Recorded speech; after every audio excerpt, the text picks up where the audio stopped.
How we doing, guys? Just want to do another Bible read through. We're going to do Genesis 5 here. Bear with me on this one. I got some notes in here that are some interesting ones on the different names, the different lines. But it's basically a bunch of lineage stuff, so just keep that in mind as I'm reading through it. I'm going to read through quite a bit of that, pretty large chunks at a time, but there are pieces of this that are separate from that as well, so we'll go through those as we go. But pay attention to the little details. There's little notes I put in here. Went through some notes of other things that I've heard in the past and things like that. And found some decent stuff that's interesting to look at. So we'll read through Genesis 5 and then we'll talk about each one as we go. But I'm going to let my old dog, just in case the noise canceller thing doesn't. He walks through the entire video, every video, and he times it perfect every time. I don't know how he does it. Real talk, I think my dog has a demon in him, but that's okay. Adam's descendants to Noah is the first part, but verse 1. This is the book of the generations of Adam. When God created man, he made him in the likeness of God. Male and female, he created them, and he blessed them and named them man when they were created. Now, that's all kind of reiteration of the first two, right? But verse 1 and 2, book of the generations formula, linking back to Genesis 1 and 2, all that stuff like that, right? Verses 3 to 5. Adam had lived 130 years. Notice all the timelines of how long people lived and everything back then. I don't think this is inaccurate timing. I don't think this is weird, like months were years and years were months or things like that, or God's timing's different and that's all it represents or things like that. I actually think that there was some differences, and it talks about that he, at a certain point in the Bible, talks about the fact that he made it so that man only can live 120 years. And before that point, this is proof that that wasn't the case, right? But lived 130 years. He fathered a son in his own likeness after his image and named him Seth.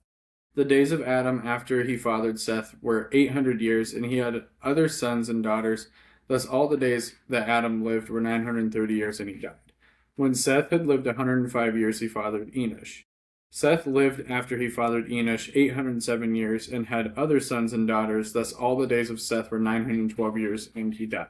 So we'll talk about these sections, kind of 3 through 8 right there, about these two people really quick, because there's a couple little things to highlight. But now the image slash likeness passes to sinful humanity through Seth, not Cain.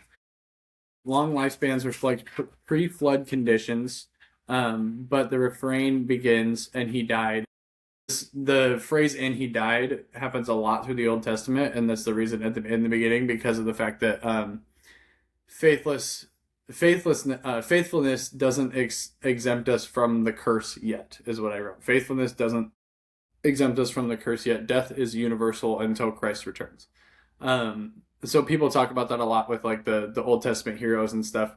But notice how when they talk about when Jesus gave his soul when he was on the cross, he finally released his soul.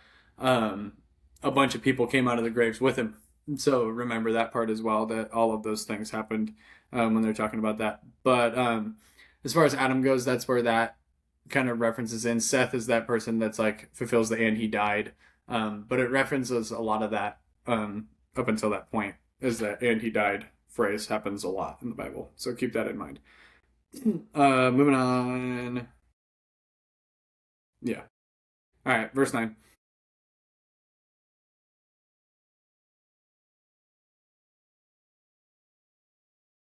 Sons and daughters. Thus all the days of Enoch were 905 years, and he died. Notice how there was that.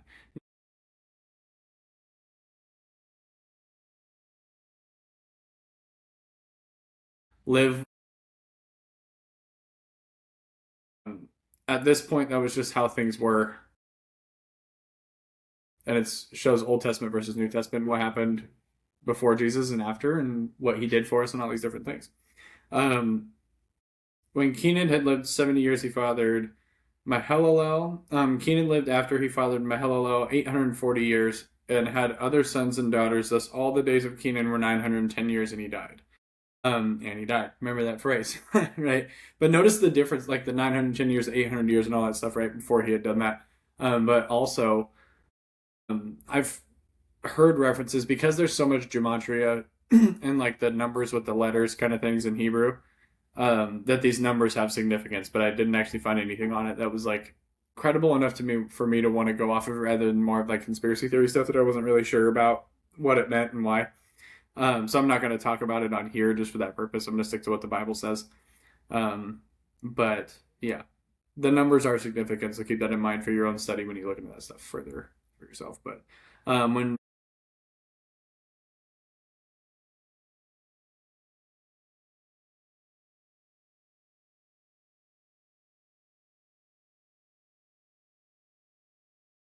there's another one, and he died, right?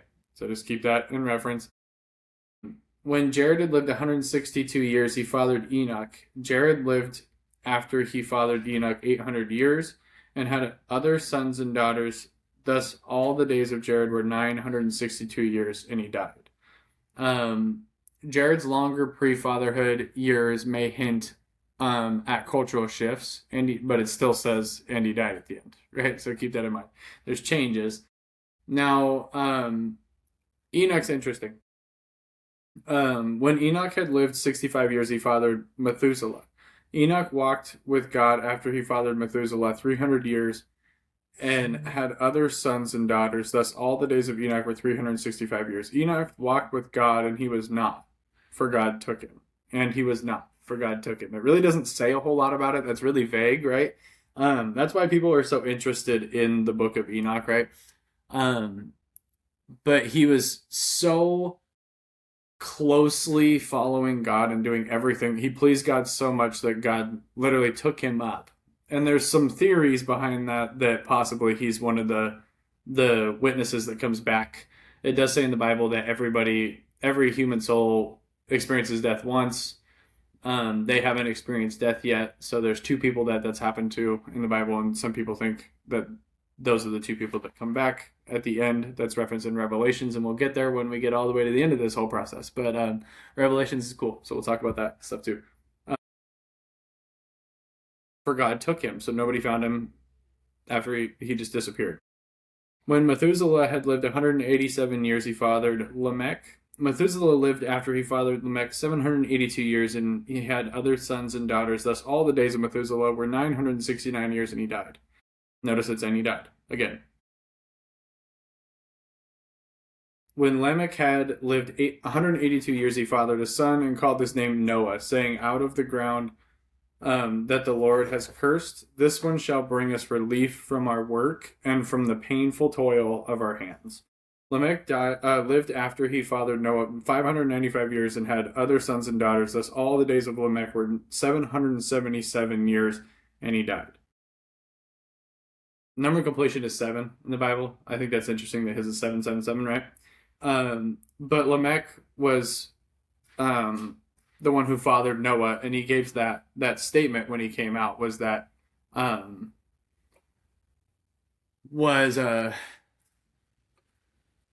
let me find that quote.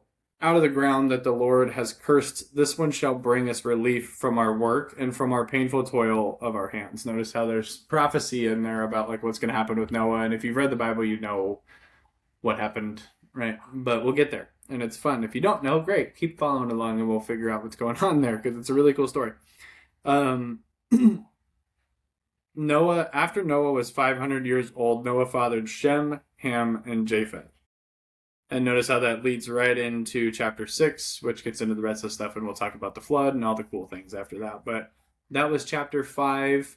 I hope you're enjoying these. These are actually going pretty well, pretty quick to read through. Some little jotted notes down and things like that. Obviously, we can go into more detail in other videos, and I want to go do some other video series focusing on the deeper details of all of these things. But these videos are specifically like kind of just to get a brush through, especially for those of you guys that maybe are avoiding it or think you know a lot of things from the Bible but haven't actually read the Bible.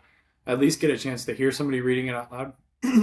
Maybe you don't go to church or whatever else, or something else happens where you can't read or things like that, like I've talked about in the past, where hearing it out loud is beneficial to you. So everybody deserves to be able to read the Bible. So that's the big thing. But I hope you guys are enjoying these. We'll see you on the next one.